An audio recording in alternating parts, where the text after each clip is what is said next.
Primer tercio del siglo XIX. Periodo de combate en tierras españolas contra el dominio francés. Las reacciones a esta lucha surgían poco después entre dos bandos que se disputarán el trono español: carlistas y liberales. Por aquel entonces, Bilbao era territorio de paso obligado para las tropas francesas. En este convulsionado contexto histórico, muchos de sus habitantes se vieron obligados a huir para salvar la vida. Entre los que huyeron, encontramos una familia de comerciantes, la de Narciso de Ibargüengoitia, regidor de la villa, acompañado de su esposa y de sus 4 hijos de corta edad. Mientras duró la ocupación, Bilbao fue saqueada y todo aquel que se opusiera, fusilado sin compasión. Gracias a las protestas de don José de Mazarredo, ministro de Marina de José Bonaparte, se logró controlar la situación. Fue entonces cuando los Ibargüengoitia regresaron a su casa del Casco Viejo. Volvieron a su actividad comercial e, ilusionados, recompusieron su nivel económico. Incluso aumentaron la familia. El libro de bautizos de la parroquia de Santiago recoge que el 8 de septiembre de 1815 fue bautizado un niño al que se le puso por nombre Mariano José, hijo legítimo de don Narciso de Ibargüengoitia y de doña Felipa de Zuloaga. A pesar de que en el empadronamiento bilbaíno se han encontrado algunos Ibargüengoitias en diferentes calles y plazas del Casco Viejo, la casa donde se cree que nació don Mariano fue en la calle Correo número 3. Lo que sí se puede asegurar es que Mariano fue un niño precoz. Sobresalió muy pronto por una cualidad sorprendente y muy ventajosa para la tradición comercial de su familia: su dominio de las matemáticas. Mariano José era capaz de realizar de memoria los cálculos más difíciles, habilidad que hacía presagiar una brillante carrera para el comercio. Aunque él tenía otros proyectos. Realizó sus estudios primarios privadamente. Poco se sabe de sus maestros ni de quién le enseñó a escribir con aquel primor que demostró en su vida. Más adelante, cuando Mariano José de Ibargüengoitia se adentra en las ciencias eclesiásticas, tampoco frecuentó un seminario. Estudió en privado con don Félix Azcuénaga, llegando incluso a examinarse por libre en la Universidad de Valladolid.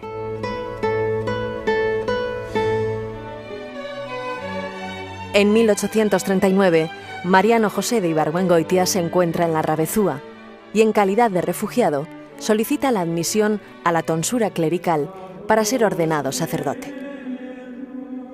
Un año después, recibe el diaconado en Roma y el 18 de abril de 1840 es ordenado sacerdote en la Basílica Romana de San Juan de Letrán, siendo Papa Gregorio XVI. Mariano es ordenado sacerdote en Roma y no en España. De nuevo, el contexto histórico nos permite entender su marcha. El régimen liberal de Isabel II no había sido reconocido por la Santa Sede y las relaciones diplomáticas España-Vaticano eran inexistentes. La mayoría de los obispos españoles estaban desterrados o depuestos.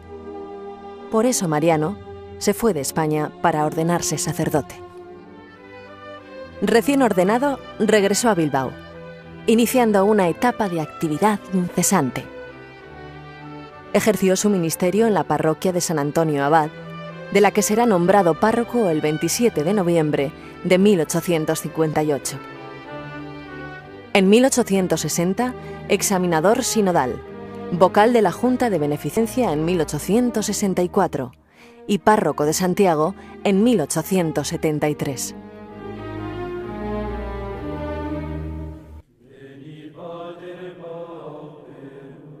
Don Mariano también fue nombrado misionero apostólico por el Papa Pío IX. recorrió la diócesis de Vitoria predicando misiones y ejercicios espirituales a sacerdotes y comunidades religiosas. En 1857 tramitó la fundación en Bilbao de las religiosas de Nuestra Señora de la Caridad del Refugio para la rehabilitación de las mujeres extraviadas. A lo largo de su vida, trabajó sin tregua. Su razonamiento en este punto era terminante. ¿Para qué es la vida sino para trabajar?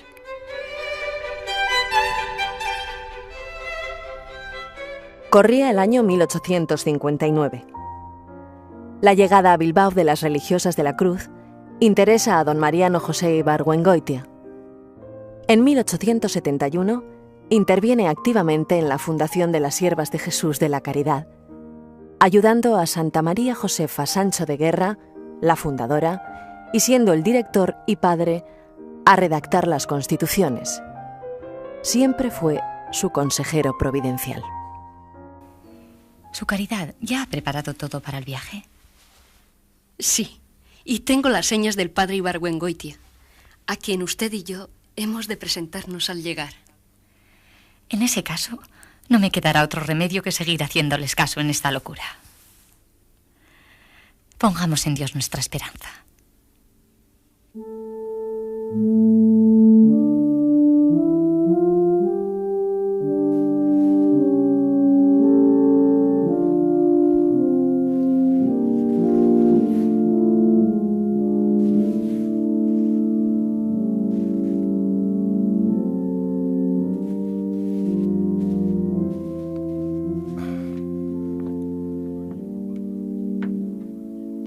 Estoy informado de lo que se proponen. Y entiendan que esté muy reacio. Hay muchas órdenes religiosas y no veo la necesidad de fundar una nueva. Además, la orden de la que han salido también se dedica a la asistencia. Sí, pero buscamos más vida de comunidad que la que allí teníamos. Ya. Y por eso se han hecho confeccionar hábitos propios. Sepa su reverencia que este hábito lo bendijo un sacerdote en Madrid. Nosotras abandonamos una orden, pero no dejamos de ser religiosas en nuestro interior. Ya, hermanas, ya.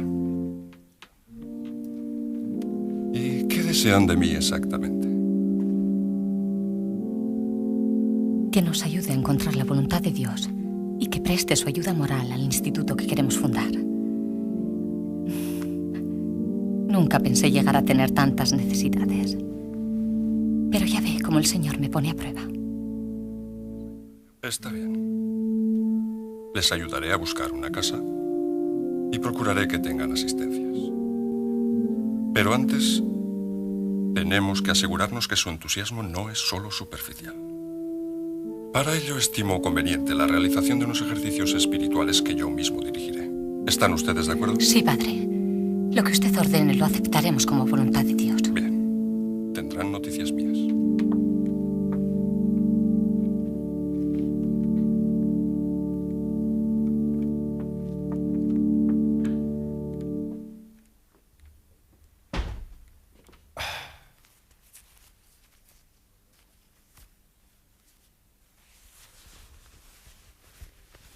¿No va a ayudarlas, padre? Tanto te han emocionado, Julián. Parecen muy decididas y muy piadosas. Además, ¿quieren ocuparse de aquellos que están más desamparados? No te preocupes, Julián. Ya estoy pensando en un alojamiento para ellas. Siempre fue su consejero providencial. Como párroco, su actividad fue incansable. Promotor de las primeras comuniones solemnes de niños, introductor del mes de María en Bilbao, instauración del culto al Cristo de la Misericordia en la parroquia de Santiago y de la Archicofradía del Purísimo Corazón de María para la conversión de los pecadores, la Congregación de San Luis para atender a la juventud y las conferencias de San Vicente de Paúl en ayuda de los pobres. Como escritor, su obra cumbre es Los ejercicios espirituales para sacerdotes, según el método de San Ignacio de Loyola. En definitiva, estamos ante la figura de un sacerdote ejemplar, culto y respetado. En plena guerra carlista, don Mariano fue desterrado, desde julio de 1874 hasta marzo de 1876. Don Mariano Ibargüengoitia tuvo que ausentarse de su parroquia de Santiago. ¿Dónde permaneció durante este tiempo? El lugar del destierro no está del todo claro. Al día siguiente de su encarcelamiento, en carta de 25 de julio de 1874, comunica al obispo de Vitoria que debe exiliarse a Torrelavega, diócesis de Santander. Días después, escribe a su obispo desde Zumaya, en Guipúzcoa, diciendo que se encuentra en esta población.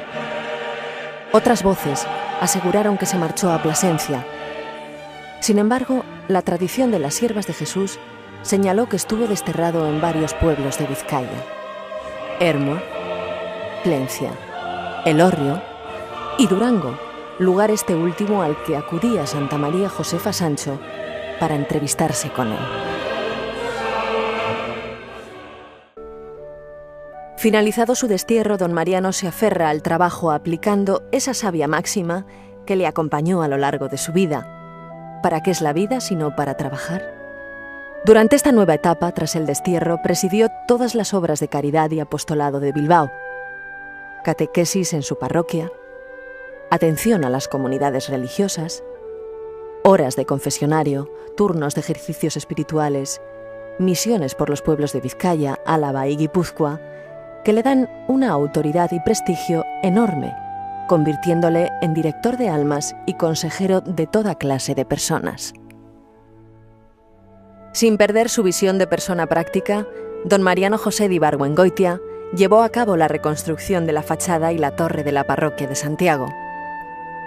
Dirigió la Junta de Obras de la misma, tanto cuando recibía ayuda del Ayuntamiento de Bilbao como cuando se quedaba sin dinero y tenía que recurrir a los feligreses y a las comunidades religiosas para sacar adelante las obras y solucionar los apuros en que le deja cierta persona depositaria de su dinero, que se fuga con todo el efectivo, dejando a don Mariano sin blanca. Su vida de oración iba en paralelo a su actividad, o tal vez esta brotaba de aquella. En Munguía, donde acudía, como ya hemos dicho, a visitar a las religiosas del refugio, éstas le veían de rodillas en oración y más de una vez le dejaron encerrado en la iglesia, porque llegaba la hora de cerrar y don Mariano, estático ante el Santísimo, no daba señales de vida. Aunque nació en el seno de una familia acomodada, don Mariano vivió en la casa parroquial, parte de la cual no pisaba. Él ocupaba la parte posterior de la vivienda. Dormía en una habitación sumamente pobre y en una cama con un jergón hundido. Lo mismo su ropa y su comida, preparada por una modesta cocinera que a veces se olvidaba de condimentarla sin que don Mariano dijera una sola palabra. En 1887 se le formó una llaga en la pierna y las siervas de Jesús que le asistían quedaban admiradas de su mortificación y paciencia ante las largas y dolorosas curas. Su pierna no mejora, don Mariano. ¿Quiere que nos sentemos? No se preocupe, madre. ¿Le han curado las hermanas? Sí, madre. Al grano, madre, al grano. Ya está la carta al obispo, tal y como usted la ha redactado. Ha dejado bien claro lo que diferencia a este instituto del resto de las órdenes religiosas.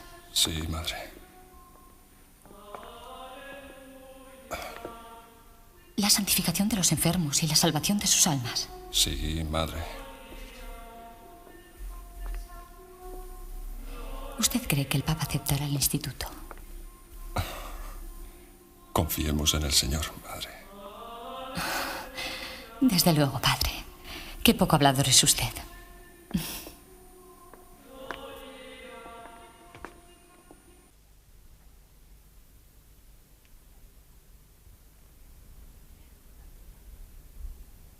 ¿Le hago daño, padre? Hágase cuenta de que está curando a un animal, hermana?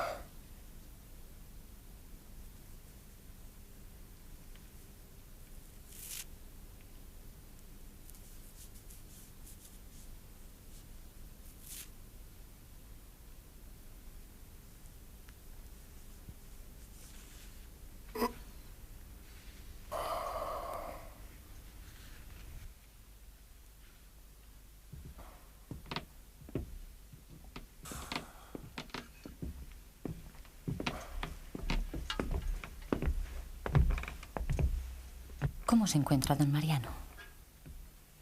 Bien, madre, bien. Gracias a las atenciones de las hermanas.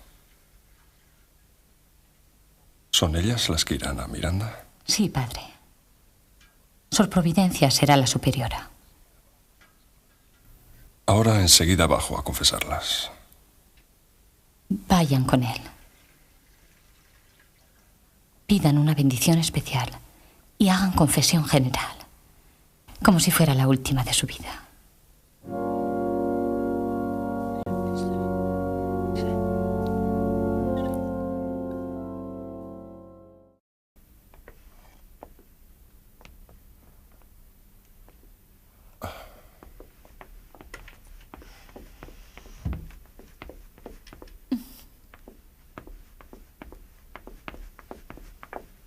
Lamento haberme retrasado, madre, pero con esta pierna...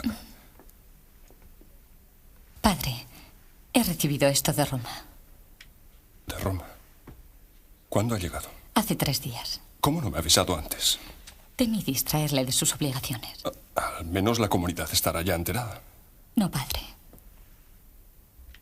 Me pareció que yo no era digna de comunicárselo.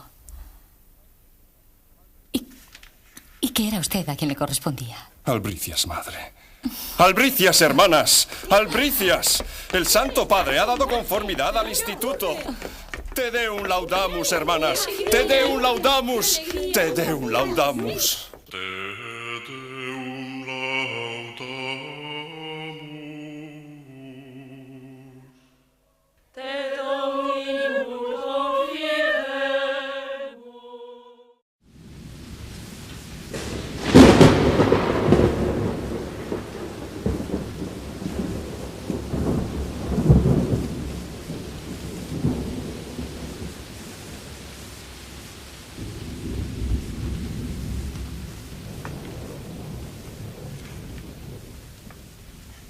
Madre. Todavía le dan miedo las tormentas. No viene mal que la Santísima Virgen nos ayude a estar más seguros.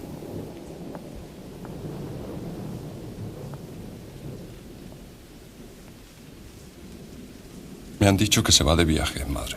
Así es. Me voy esta misma tarde. ¿No podría aplazar ese viaje para más tarde? Me esperan, don Mariano. Pida entonces por los que nos quedamos aquí. Día 31 de enero de 1888, después de pasar la mañana confesando a las siervas de Jesús, regresó a su casa a comer. Hizo el reposo acostumbrado. No salía de su habitación en el tiempo establecido. Entraron a llamarle.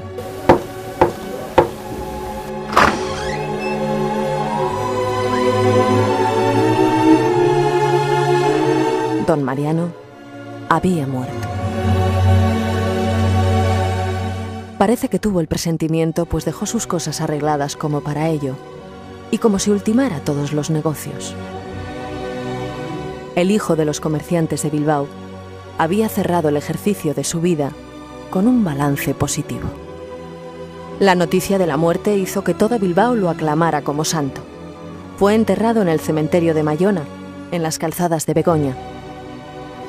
Más tarde, el cementerio fue secularizado, por lo que sus restos tuvieron que ser trasladados al Panteón de las Religiosas de Nuestra Señora de la Caridad del Refugio. Tiempo después, con el cambio de residencia de estas religiosas, estos no han podido ser identificados.